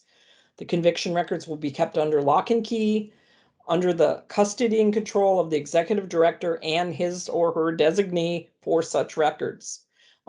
That's supposed to be in writing, by the way, who that designee is. These criminal conviction records may only be accessed with the written permission of the executive director or the designee and are only to be used for the purposes stated in 208 of NAHASDA. So that is a good thing to have in there also. And your HUD monitoring. So that one is in here. If you were to use HUD monitoring and use this plan, it checks to see when you put somebody in a house, if all the documentation was there. There's various, that's why it's here. If you monitored your own files, you wouldn't have any findings as far as administration and occupancy. So if you don't have this one, put it as part of your self-monitoring. That's why it's here. Did the tribe use more than 10% of its grant for families over 80 to 100%? Other eligible families. So just the reason this is here is so you guys can use it. Quite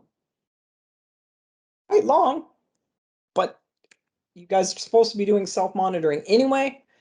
Use their stuff. Same thing, this occupancy review form. It's got the date of application, the type of assistance. If possible, take a photo of the assisted housing, the family name. You put them on the waiting list. Does the file document if they're native with proof of enrollment, their annual income at the time of application, family size at time. So this is pretty much what they're going to be monitoring you for. If you've done this already, put one in every file. Check it and you'll go through with bells on. Same thing, this one's for down payment. This one's for rehabilitation. So use these forms. They're online. You can get them that way. Make sure that your lease agreements are for not greater than that 1 year. Your applications for everything are signed and dated. You will get a monitoring finding if it's not. Your move-in dates are documented. You have to have the actual day that they moved in there. That you've signed a lead-based paint form, even though you don't have lead-based paint, your units were built after that, put a blurb in there. You have proof of tribal enrollment in every file. Make sure you have included your essential families and law enforcement language in your A&O policy. The date you put somebody on a waiting list is documented, and if you take somebody off, you have documentation as to why. Have proof of Social Security deposits in every file, verification of income eligibility at move-in, recertification notices are kept in the file, that you have a tenant eligibility and documentation checklist with all your documentation. Income verification is required to be done periodically. While it's not required that it be done every year, it requires that the tribe periodically verify its income. It's consistent with your local adopted policy. So you have to establish a set recertification schedule and process within your A&O policy, because you can't charge them over 30%. That's all that basically says. Just don't charge them over 30%. All financial and programmatic records supported by documentation and statistical records have to be maintained by recipients for 3 years from the end of the tribal program year in which you spent the funds. Income eligibility records, tribal enrollment records, rent payment records, records related to family size, housing inspection are relevant documentation that has to be preserved because they directly relate to program eligibility and financial operations. As specified in 201 of NAHASDA, each recipient must verify the family is income eligible based on anticipated annual income. It's required to provide documentation to verify the determination of eligibility. One of the things, though, I used to keep who was in a unit from what time somewhere, because I hate to say it, but across the country, if there was any type of a rape or anything like that, often the FBI will come back to the housing authority and say, can you tell me who the tenants were in this dwelling during this period? You need to be able to pull up that information. So per HUD requirements, the authority is to assure prompt payment and collection of monthly rent. The findings stated that the authority lacked an aggressive collection procedure. This was actually in one of my things. So they're not making a meaningful effort to implement its collection policy. As a result, tenant account receivables continue to increase significantly. So there's different things that you got to make sure that you do. So when they do a file review, they're going to record and check for your unit numbers, IDs, application dates, family size, adjusted family income, the move-in date, 80% at the time of application, your annual inspection date. Have useful life and binding commitment signed for every and recorded for any programs that require it. Make sure that the terms of the years match what's in that IHP. Remember, I told you that. Check your policies, make sure they're all stored together with the latest copy on file, proof of adoption, and don't put 30 revision dates on it. Just keep one, it's less confusing for them. Make sure your wait list clearly states the applicant's date of placement on the wait list, documents all the communication that you have with them, removals from your wait list, maintains a record by the recipient for that prescribed amount of time. There's your useful life guidance. Make sure you use it. If you have a sole occupant of a house or an apartment, that you have a policy in place, what you're going to do if they pass away. We had apartment buildings, things like that. The sole occupant would die. Maintenance men would immediately go change the locks on the door. We would put a posting there. If you should need entrance to this dwelling, please notify the housing authority. They were allowed to go get basically the burial things that they, and then you let the court decide who's going to get the stuff. We got numerous calls over the years.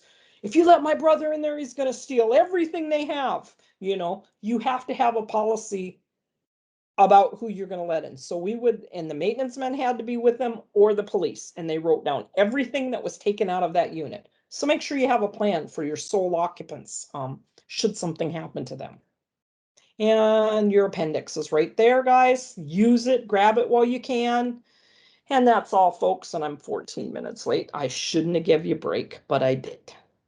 So I hope you enjoyed it. If you guys have questions, thank you for your commitment and service to basically providing for our communities and our people.